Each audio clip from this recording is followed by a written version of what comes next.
Ronald Dworkin was this brilliant philosopher of law.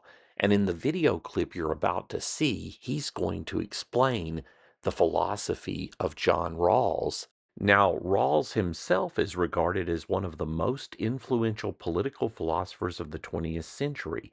And that's out of, I would say, a total of three influential philosophers. Dworkin is going to explain to us the theory of justice that made Rawls famous. So, Kenny, can you roll that video? Rawls tells us that when we're concerned with questions of justice, what rules that could govern the basic structure of a society would be just, that we ought to think about those in the following way. We ought to tell ourselves a fairy story, for a start.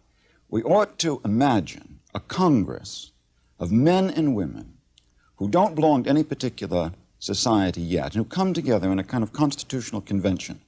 They're going to agree among themselves on a constitution, how their society is to be run. And they're like everybody else, these people. They have specific identities, specific weaknesses, specific strengths, specific interests. Only thing that makes them different is that they suffer from a total amnesia, the most crippling kind of amnesia. They don't know who they are.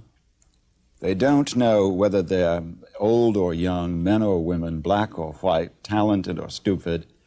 In particular, this is very important, they don't know what their own individual moralities are. That is, they don't know, each one has some conception of what he wants his life to be like, what his preferences are in sexual morality and so forth, but no one knows what his views are on those questions. So it's as if, as in Rawls's phrase, they were separated from their own personalities by a veil of ignorance. Now, these amnesiacs nevertheless must agree on a political constitution. Rawls says if we ask ourselves what people in this strange situation would agree upon by way of a constitution, that the answer to that question will be, for that reason, principles of justice.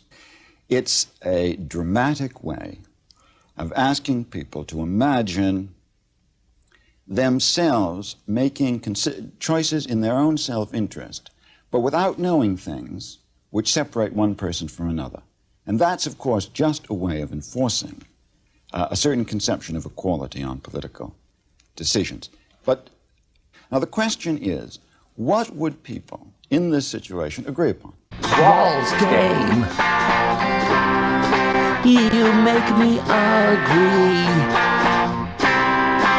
to principles of society that are fairer. Rawls game. Rawls game. I don't know who I'll be in society, but I want to know for sure.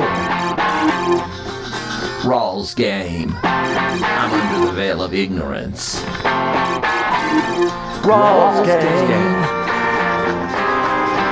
You made me choose the same principles of liberty and equality of opportunity. Rawls game.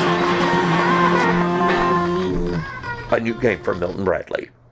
To play the Rawls game, read the instructions and do the activity directly below this video. The original version of the Rawls game was developed by Ronald M. Green of Dartmouth College. Agree to principles of society.